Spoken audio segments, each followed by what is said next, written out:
आखिर आज उस राज का पता लग ही जाएगा जिसका इतने दिनों से मैं बेसब्री से इंतजार कर रहा था। शिखर को आखिरकार अपना शुभचिंतक अपनी आंखों के सामने देख बस यही ख्याल उसके मन में आ रहा था। भागने की कोशिश करने का कोई फायदा नहीं, मैं अकेला नहीं हूँ। बेहतर यही होगा कि हम सब आराम से बैठकर बात करें। शिखर अपने शुभचिंतक को बोलता है, आप सब बिना इजाजत के अंदर कैसे आ गए? मैं पुलिस को फोन कर रहा हूँ। इतना बोल शुभचिंतक पास में रखे फोन को उठाने ही जा रहा था कि शिखर शुभचिंतक के हाथ पड़ने से पहले ही फोन को वहां से उठा लेता है। शिखर गुस्से में चिल्लाते हुए बोलता है, पहले मुझे मेरे सवालों के जवाब चाहिए, फिर जिसको मर्जी बुला लेना। शुभचिंतक हैरान होते हुए बोला, कौन से सवाल? क्या बातें कर रहे हो? मुझे कुछ समझ नहीं आ रहा है।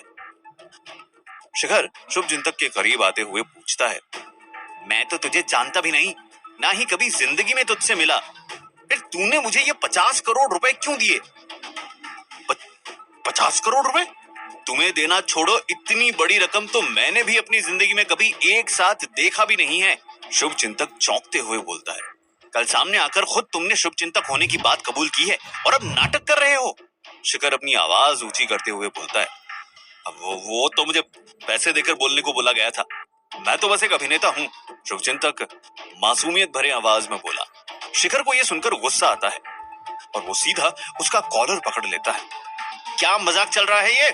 शीना आगे बढ़ते हुए शिखर को शांत कराती है और उसके हाथों से अभिनेता का कॉलर छुड़ाती है। अभिनेता भी अपनी बेगुनाही साबित करने का मौका मांगते हुए उसके पास फोन पर आए संदेश में लिखे अनुदेश दिखाता है। अभिनेता एक एक करके सारी बातें उनके सामने बताता है कि कैसे शुभचिंतक ने उसे पैसे दिए और फिर बबीता से झूठ मूठ मिलने का नाटक और कल कार में आकर धमकी देना। सब असली शुभचिंतक का शिखर को सबक सिखाने की बस एक योजना थी। जैसे जैसे अभिनेता अपनी बात रखता गया, शिखर को भी आभास हो गया कि शायद फिर से शुभचिंतक उससे एक कदम आगे निकला, मगर अभी भी वो ये बात पूरी तरह से मानने के लिए तैयार नहीं था। शिखर अपना फोन निकालते हुए बोलता है, मुझे पता है इसका सच कैसे सामने लाना है। इतना बोलकर शिखर शुभचिंतक के नंबर पर फोन लगा देता है। अभिनेता का फोन सामने था। शिखर उसके घंटी बजने का इंतजार कर रहा था। शिखर के फोन से तो घंटी बजने की आवाज आ रही थी, मगर अभिनेता का फोन वैसे ही पड़ा हुआ था, उस पर कोई फोन नहीं आ रहा था। अभी शिखर का फोन दूसरी ओर से काट दिया जाता है और एक संदेश आता है। शिखर हिम्मत करके संदेश पढ़ता है। जैसे ही वो संदेश पढ़ता है, उसका सर झुक जाता है और उसके हाथ से फोन गिर जाता है। शीना उसका गिरा हुआ फोन उठाकर उस पर संदेश पढ़ती है, कितनी भी कोशिश कर लो, मैं तुम्हारे हाथ नहीं आने वाला। बेहतर यही होगा कि तुम मेरा पीछा छोड़ दो। आपका शुभचिंतक। कुछ देर बाद शिखर अपने होटल के कमरे में आ जाता है। बबीता वहीं बैठी शिखर का इंतजार कर रही होती है और शिखर को देखकर तुरंत बोलती है, आपके पढ़ने का समय हो गया है। वैसे भी आप आज शेड्यूल से पीछे चल रहे हो। शिखर बबीता के इस कही बात को नजरअंदाज करते हुए बोलता है, तुम्हें अब तक तो पता चल ही गया होगा कि कौन है शुभचिंतक, तो मुझे बता क्यों नहीं रही? आखिर क्यों नहीं मिलना चाहता है वो मुझसे? क्या राज है जो मुझसे तुम सब मिलकर छुपा रहे हो? बबीता शिखर को शांत करने की कोशिश करते हुए बोलती है, जितना जल्दी आपका गुस्सा शांत हो जाए उतना जल्दी आप पढ़ाई कर पाओगे। इस बार जो किताब मिली है वो इतनी आसान नहीं है। शिखर को पता है कि बबीता के आगे चिल्लाकर कुछ नहीं मिलने वाला। वो अपनी आवाज धीमी और भावुक करते हुए बोलता है, मुझे कैसे भी मिलना है, क्या कोई रास्ता नहीं उनसे मिलने का? बबीता अपने सामने रखी कुछ फाइल से नजरें हटाए बिना बोलती है, माफ करना, पर उनके पास आप जैसों से मिलने का कोई वक्त नहीं है। अगर सच में उनसे मिलना चाहते हो तो बच्चों की तरह जिद करने की जगह अपने आप को उस लायक बनाओ। शिखर को बबीता की ये बात थोड़ी देर के लिए शांत कर देती है। फिर थोड़ी देर बाद शिखर विनम्रता पूर्वक उससे पूछता है, कैसे साबित कर सकता हूँ मैं अपने आप को उनकी नजरों में? मुझ जैसों के लिए उनके पास समय नहीं तो कौन है वो लोग जिनसे वो मिलना पसंद करते हैं?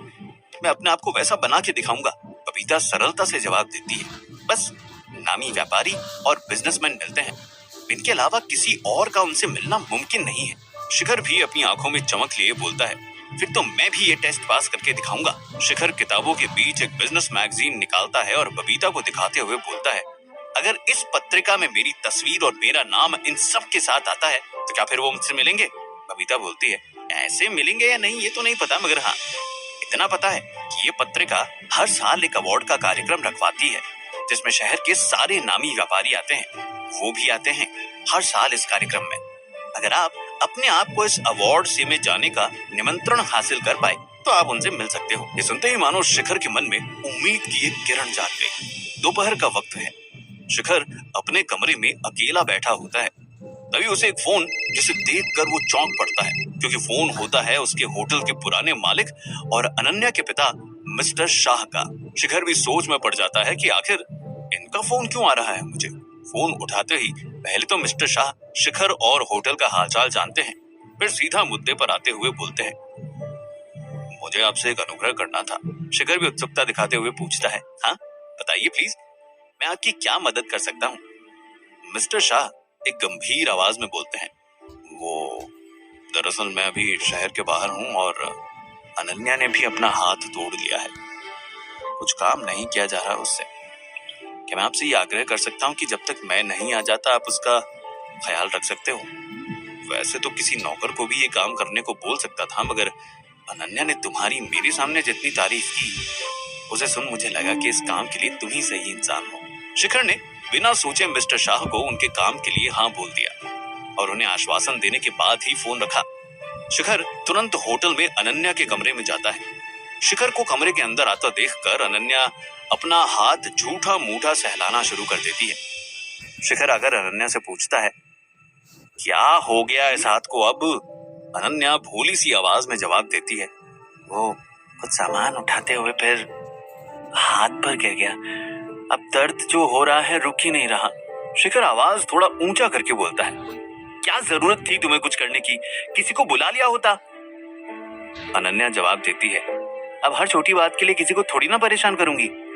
शिखर हक से उसका हाथ अपने हाथों में लेकर बोलता है, जब तक तुम ठीक नहीं हो जाती मैं तुम्हारे साथ इसी कमरे में रहूंगा, तुम्हारा ध्यान रखने, ताकि तुम हर छोटे मोटे काम के लिए मुझे परेशान कर सको। अनन्या एक शंका प्रकट करते हुए बोलती है, मगर लोग क्या कहेंगे, हम दोनों ने अगर ज्यादा वक्त एक ही कमरे में रहना शुरू कर दिया तो।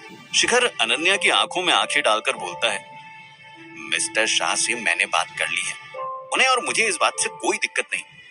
अगर तुम्हें भी इस बात से कोई दिक्कत नहीं है तो फिर बाकी कोई क्या सोचता है, मुझे उसकी परवाह नहीं। शिखर के इस प्रस्ताव को अनन्या मना नहीं कर पाई।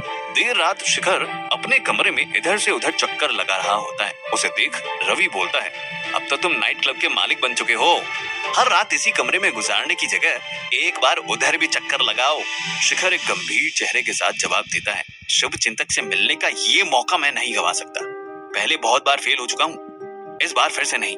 रवि हिचकिचाते हुए पूछता है, वैसे प्रतिभा तो आप में खूब है, मगर क्या आपको सच में लगता है कि आप ये कर पाओगे। इस करोड़ों के शहर में बस एक महीने में ही आपको कुछ ऐसा करना है कि पत्रिका में आपका नाम आए। शिखर एक विश्वास भरी आवाज में बोलता है, ऐसे ही हार भी तो नहीं मान सकता बिना एक बार कोशिश किए। तभी रवि की आंखें चमक उठती है और वो बोलता है, एक सॉलिड आइडिया आ रहा है मेरे दिमाग में। उस अवार्ड के कार्यक्रम में हमें तो बस जाने से मतलब है, अब ये जरूरी थोड़ी है कि नामांकन हो तभी जाएं। क्यों ना आयोजकों से बात करके अवार्ड का कार्यक्रम हमारे होटल में ही रखवाएं, वो भी सस्ते दाम में। शिखर निराशाजनक स्वर में जवाब देता है, नहीं, उनका हर साल का कार्यक्रम का स्थान एक ही होता है, अब हम चाहे कितना भी अच्छा प्रस्ताव क्यों ना दे, वो अपनी परंपरा नहीं तोड़ने वाले। शिखर मैगजीन के पन्नों को उल्टाता है और उसमें लिखे लेख को पढ़ते हुए उसे एक तरकीब सूझती है।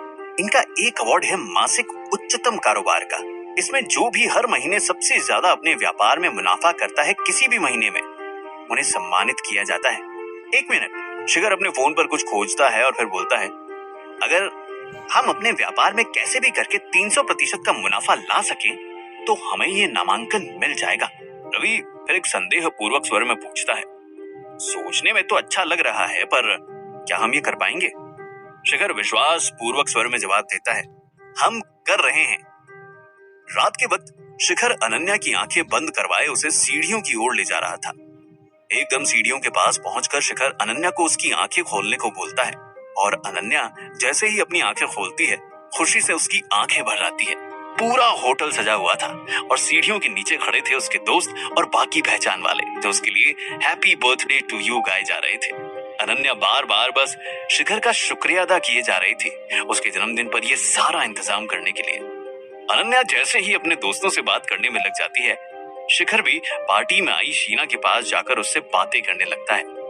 शिखर और शीना हंसते हुए बातें कर ही रहे थे कि अनन्या वहां आती है अपने कुछ पुराने दोस्तों के साथ। और शिखर का उनसे परिचय करवाती है। एक दोस्त तो शिखर और शीना को साथ देखकर बोल देता है, आप दोनों की जोड़ी खूब जम रही है। अनन्या जैसे ही ये सुनती है उसे गुस्सा आता है शीना पर। शिखर और शीना को इतने करीब देखना अनन्या के गुस्से में घी डालने का काम कर रहा था।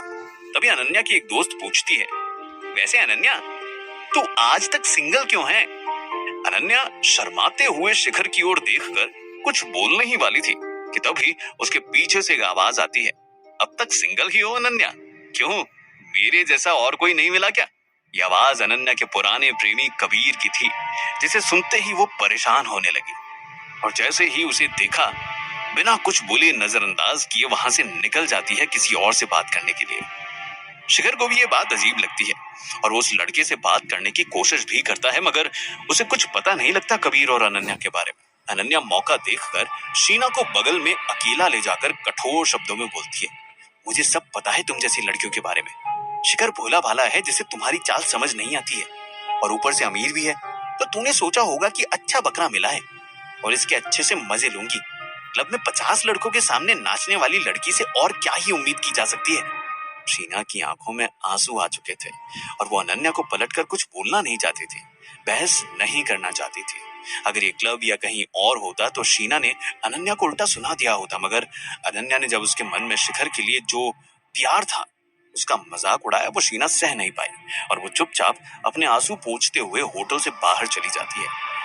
होटल के बाहर शिखर फोन पे होता है और जैसे ही फोन काटता है उसे रोते हुए शीना जाते हुए दिख रही थी। शिखर शीना को रोकता है और पूछता है क्या हुआ। शीना अनन्या के बारे में सारी बातें नहीं बताती, पर शिखर को उसकी बातें सुनकर थोड़ा अंदाजा लग जाता है और शिखर शीना का हाथ पकड़ अंदर की ओर ले जाता है। शिखर शीना को अनन्या के सामने खड़ा करके अनन्या को शीना से माफी मांगने को बोलता है, मगर अनन्या भी उतने ही अहंकार के साथ मना कर देती है कि मैंने जो कहा सब सच कहा, थोड़े समय बाद तुम्हें खुद पता चल जाएगा। और अपनी बर्थडे पार्टी में माफी और मैं, मुमकिन ही नहीं है। शिखर अनन्या को समझाने की कोशिश कर रहा होता है, मगर वो भी जिद करके बोलती है, शिखर आज तो तुम्हें फैसला करना ही होगा, या तो तुम इसके साथ हो या मेरे, और फैसला अभी ही करना होगा।